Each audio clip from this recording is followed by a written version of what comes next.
Hello అండి. రీసెంట్గా mass మహారాజా రవితేజ కొత్త సినిమా అనౌన్స్మెంట్ కూడా చేయడం జరిగింది.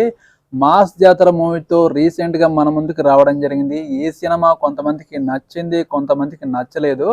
ఇప్పుడు మరో కొత్త సినిమా అనౌన్స్మెంట్ కూడా చేయడం జరిగింది. ఈ సినిమా టైటిల్ కూడా అనౌన్స్మెంట్ చేశారు. ఈ సినిమా టైటిల్ ఏంటంటే భర్త మహాశయులకి విజ్ఞప్తి అనే కొత్త టైటిల్ అనౌన్స్మెంట్ చేయడం జరిగింది.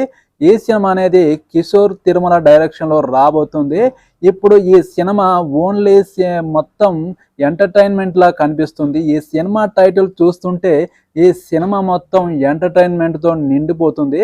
ఈ సినిమాలో ఈ పెళ్ళైన లేడీస్ భర్తలని కొన్ని క్వశ్చన్లు అడుగుతాయి. ఆ క్వశ్చన్లకు ఆన్సర్ తెలియక ఆ లేడీస్ గూగుల్లో చాట్ జీపీటీని, ఏఐ అని ఇలా కొన్ని మిషన్లని ఆ క్వశ్చన్లు అడగడం వల్ల దాంట్లో కూడా ఆన్సర్ లేకపోవడం వల్ల అనే టైటిల్తో ఈ సినిమా మొదలవుతుంది. ఈ సినిమా రవితేజ పూర్తిగా ఒక ఎంటర్టైన్మెంట్గా ఈ సినిమా చేయబోతున్నాడు. ఇది ఖచ్చితంగా హిట్ అయ్యే ఛాన్స్ కూడా కనిపిస్తుంది. ఎందుకంటే టైటిల్లోనే మనకు కనిపిస్తుంది డిఫరెంట్ టైటిల్. భర్త మహాశైలకి విజ్ఞప్తి అనే టైటిల్ కూడా అనౌన్స్మెంట్ చేసి కొంచెం వెరైటీ టైటిల్ పెట్టడం వల్ల ఈ సినిమా కొంచెం హైప్ కూడా కనిపిస్తుంది. ఈ సినిమా టైటిల్ అనౌన్స్మెంట్ చేసిన దగ్గర నుంచి మాస్ మహారాజా ఫ్యాన్స్ ఫుల్ ఖుషి అవుతున్నారు. మీరేమంటారు? ఈ సినిమా టైటిల్ మీద కామెంట్ సెక్షన్లో కామెంట్ చేయండి. ఈ వీడియోకి ఒక లైక్ చేయండి, నా ఛానల్ని సపోర్ట్ చేయండి, సబ్స్క్రైబ్ చేయండి ప్లీజ్. ఓకేనండి, బాయ్.